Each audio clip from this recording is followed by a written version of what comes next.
그 뒷페이지 끝에 여기 나와 있어요. 주요 토의 유형 비교해가지고 이 4가지 정도의 토의 유형은 기억을 해두시는 게 좋아요.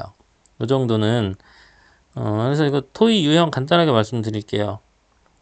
심포지엄이라는 게 있고 이거 다 이름은 많이 들어보셨을 거예요.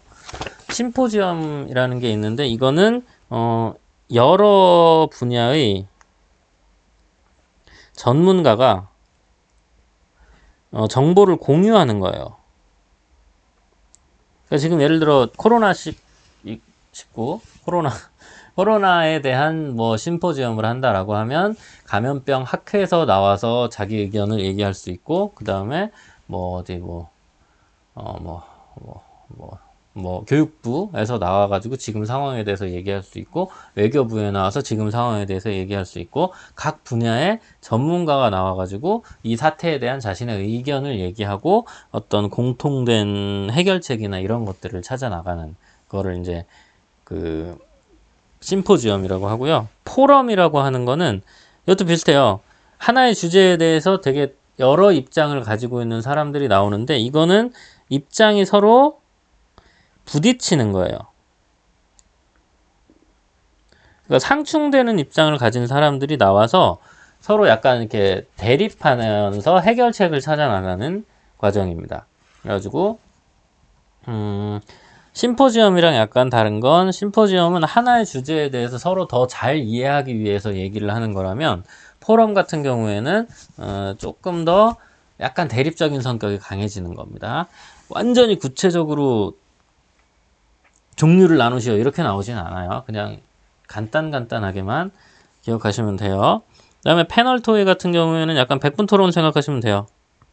백분 토론처럼 그 여러 전문가들이 이제 나와서 얘기하는 건데 약간 토론에 가깝습니다. 이거는. 하지만 토론이랑 차이점은 토론은 이제 찬성 측이랑 반대 측이랑 싸워가지고 뭔가 승자를 가리는 게 토론이면 토의는 그냥 싸우자는 건 아니고요. 해결 방법을 찾자는 거예요.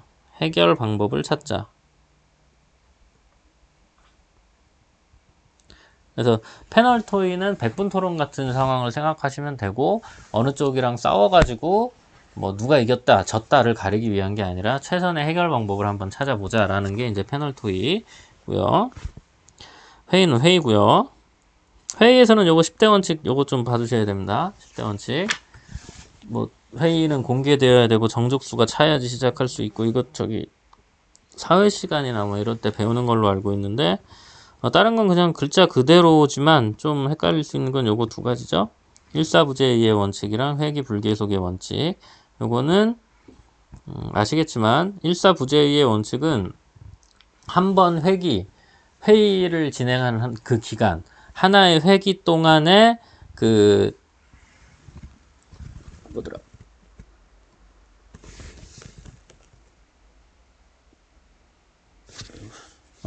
하나의 그러니까 회기는 회의의 기간인데 하나의 안건을 같은 회기에 또다시 올려서는 안 된다는 거죠. 그러니까 어떤 안건이 있는데 이거를 올렸다가 부결된 걸 같은 기간에 또 올리고 또 올리고 또 올리고 이런 식으로 의도적으로 방해를 할 수 있기 때문에 같은 기간 동안에는 올리면 안 된다는 얘기고 다른 기간에는 올릴 수 있습니다. 그 다음에 이제 회기 불계속의 원칙은 저거 그러니까 누적되지 않는다는 뜻이에요. 그러니까 하나의 회기에서 결론이 안 난 안건들이 있을 거 아니에요. 찬성 측이랑 반대 측이 너무 많이 대립을 해가지고 결론이 안 난 안건들은 그 다음 회기 때 연결되지 않고 그냥 끝난다는 거예요. 거기까지만 하고 끝난다는 거예요. 이게 만약에 누적돼가지고 계속 넘어가면 이게 안건이 기하급수적으로 늘어나는 거잖아요. 그렇기 때문에 한 번 회기가 끝나면 그 다음 회기에서는 그 전에 했었던 문제들을 리셋해가지고 다시 시작한다는 얘기죠. 이 2가지만 좀 기억하시면 되고 밑에 보시면 그래가지고 주요 토의 유형 비교해서 이렇게 좀 그나마 공부하기 쉽게 약간 써 있고요. 그런 식으로 문제 안 내요. 그러니까 무슨 지문을 주고 이게 무슨 심포지엄이니 포럼이냐 심포지엄이냐 포럼이냐 그런 걸 나눠봐라 이렇게는 안 나와요. 그냥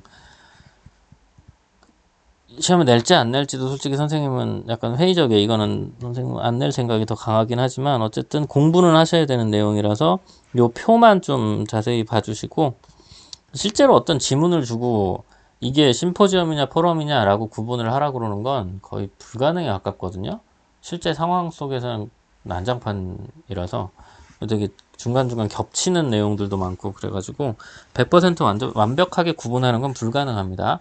그건 이해하시고, 아까 말씀드린 것 정도로 심포지엄은 전문가들이 서로 의견을 공유하는 거고 이해를 깊게 하기 위해서, 포럼은 약간 대립적인 사람들이 나와가지고 이제 서로 의견을 나누는 거, 패널 토의는 승자를 가리는 것까지는 아니지만 100분 토론처럼 대립되는 사람들이 나와가지고 좀 싸워 나가는 거고, 뭐 그런 것들입니다. 회의는 회의죠. 그 다음에 토의의 절차 넘어갈게요. 토의의 절차는 그냥 문제 제시하고 분석하고 탐색하고 선택하고 뭐 이러면 돼요. 토의 참여자의 역할, 사회자는 잘 사회 보면 되고 참여자는 열심히 공부해가지고 참여하면 되고, 청중은 딴소리 하지 말고 잘 듣고 의견 잘 물어보고 뭐 이러면 된다는 얘기입니다. 토론 중요하죠. 토론. 화법의 종류 중에 그나마 제일 공부할 게 있는 게 이 토론입니다. 토론은 여기 보시면 이 토론의 유형이 겁나 많죠. 이거는 보실 필요가 없어요. 가끔가다 이런 거를 중요하게 여기는 경우들도 있는데 선생님은 이거를 그렇게 중요하게 생각하지 않고요. 그냥 일반적인 토론의 어떤 틀만 좀 기억을 해주셨으면 좋겠어요. 이건 예전에도 말씀드린 적이 있는 걸로 기억하지만 토론에서는 용어가 중요하거든요. 용어. 입론과 반론과 교차조사와 논제, 이 네 가지 용어만 잘 기억하시면 되고, 위에 나와 있는 토론의 이 과정들은 너무 복잡해요. 막 누가 뭐를 하고 누가 찬성을 하면 그 다음에 누가 반론을 하고 요건데, 그거 너무 복잡해서 그렇게 안 보셔도 되고요. 일반적인 토론의 과정은 이렇게 하시면 됩니다. 일반적인 이 정도까지는 외워주시는 게 좋아요. 이걸 알아야 모의고사 문제를 풀어요. 일반적인 토론의 과정은 어떻게 되냐면 찬성 측 입론 하고요, 반대 측 입론 하고요, 그 다음에 교차조사 하고요, 그 다음에 반대 측 에이 다 지워졌다. 잠깐만요.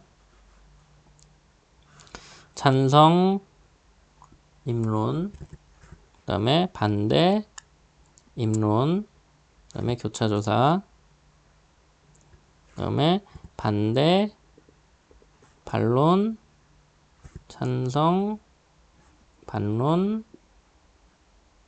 그 다음에 교차조사, 그 다음에 찬성, 정리, 반대, 정리. 이런 순서로 진행돼요, 보통. 이게 무슨 말이냐면, 아이고, 얼굴 크게 나왔어. 자, 이게 무슨 말이냐면, 일반적인, 이 위에 보시면요, 되게, 이 위에 보시면 되게 많은 토론의 종류들이 있어요, 이렇게.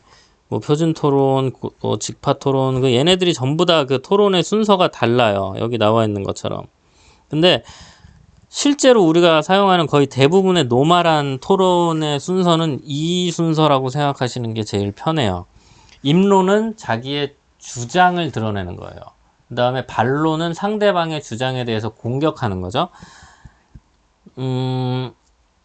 여러분들이 머릿속에 가지고 있는 그런 생각과는 다르게 사실 토론은 서로 미친듯이 말을 이렇게 주고받으면서 싸우는 게 아니에요. 상대방 말 끊어먹으면서 너 왜 그랬어? 이런 식으로 싸우는 게 아니고, 찬성 측에서 말할 타이밍에서는 찬성만 얘기하는 거고 반대 측에서 말할 타이밍에서는 반대 측만 얘기하는 거예요. 일종의 게임처럼 정해진 시간에 정해진 얘기만 할 수 있어요. 그 정해진 규칙이 이거예요. 찬성 측에서 먼저 입론을 합니다. 자신들의 주장을 먼저 드러내요. 주장과 근거를 얘기하는 거죠. 우리는 이렇게 주장하고 그거에 대한 근거는 이거다 라고 했을 때, 반대 측에서 그건 말이 안 되잖아요, 이렇게 얘기를 하는 게 아니고, 찬성 측에서 입론을 하면 그 다음에 이제 반대 측에서도 입론을 해요. 반대쪽 우리 주장은 이거고, 그러니까 찬성 측의 입장에 대해서 얘기하는 게 아니고 우리 입장에 대해서 얘기하는 거예요. 우리 입장에 대해서 우리의 주장은 이거고 우리의 근거는 이겁니다 라고 얘기를 하면 입론 단계가 끝나요.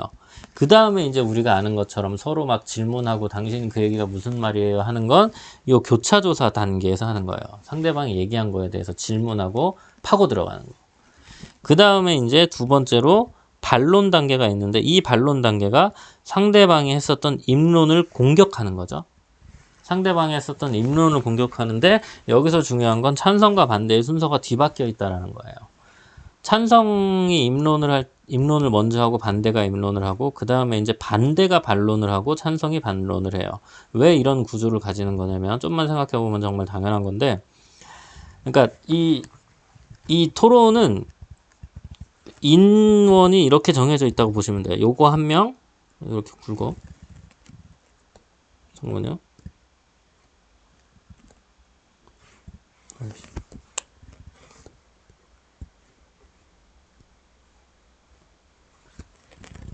됐다.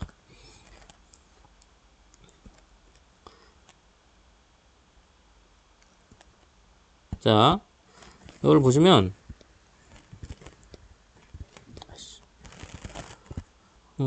반대 입론이 한 명이에요. 그러니까 찬성하는 사람 쪽에서 찬성 입론자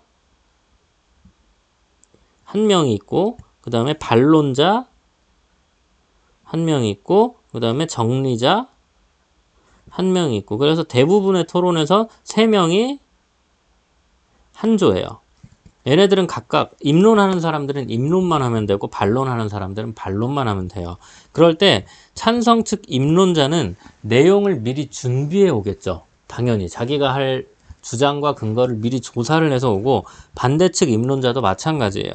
그런데 반론자는 얘네들이 하는 반론은 이 사람들이 한 입론에 대한 반론이기 때문에 상대방의 입론을 듣기 전까지는 자기가 말할 내용을 준비를 못 해놓죠. 그러니까 상대방이 입론하는 걸 들은 다음에야 거기에 대한 반론을 준비할 수 있는 거잖아요. 그런데 찬성 측이 입론을 하고 반대 측이 입론을 했는데 반대 측이 입론하자마자 찬성 측이 다시 거기에다 반론을 하려면 얘 말을 듣자마자 거의 바로 반론을 해야 되는 거기 때문에 말을 준비할 시간이 없어요. 그래서 이게 뒤집혀 있는 거예요. 그래가지고 반대쪽이 먼저 반론을 하고 그 다음에 찬성 측이 반론을 하고, 그 다음에 정리 쪽에서는 오늘 한 얘기에 대해서 우리 쪽에서는 이렇게 입론을 했고 상대 쪽에서는 이렇게 반론을 하셨는데 우리는 결론은 이렇게 생각해서 이렇게 결론을 맺겠습니다 라고 하는 거예요. 그래가지고 요 가운데 요 반론 단계에서 순서가 바뀐다는 건 좀 기억을 해주시면 됩니다. 되게 쉬운 얘기를 길게 얘기했네요. 그 다음에 논제. 어디였어? 토론의 논제도 좀 중요하니까 공부는 해두셔야 되는데, 요거는 예전에 한번 말씀드린 적 있어요.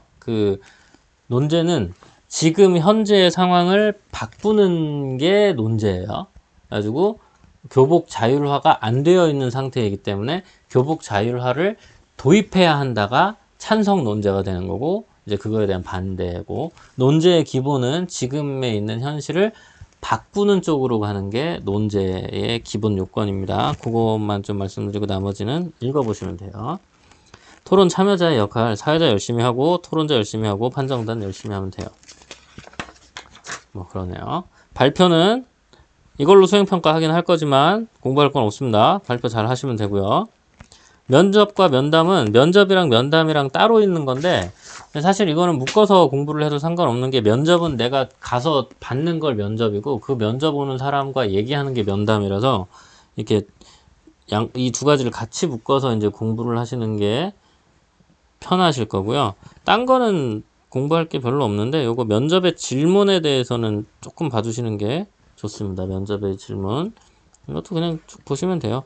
폐쇄형 질문이 있고 개방형 질문이 있다라고 하는 건, 폐쇄형 질문은 답이 좀 정해져 있는 걸 물어보는 걸 폐쇄형 질문이라고 하고, 개방형 질문은 그 사람이 생각해보고 되게 다양한 가능성의 답안이 나올 가능성을 얘기해 주는 거, 이런 것들을 개방형 질문이라고 하고, 보충 질문은 상대방이 얘기했는데 뭐라고 하는지 잘 모를 때 또 물어보는 걸 보충 질문이라고 하고, 뭐 그런 것들입니다.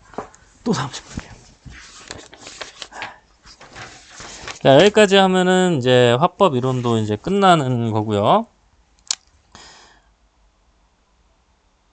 여기까지 이제 해서 정리할게요. 화법 이론, 작문 이론 둘 다 마찬가지지만 공부할 내용이 그렇게 많지 않아요. 그러니까 간단하게 정리해 놓고 한두 시간 딱 투자해 가지고 공부하고 나면 더 이상 공부할 거 없습니다. 지금 온라인 수업 시간에 한번 쭉 정리를 해 두시면 개혁하고 나서 훨씬 편하실 거예요. 자, 오늘 여기까지 하겠습니다. 고생하셨습니다.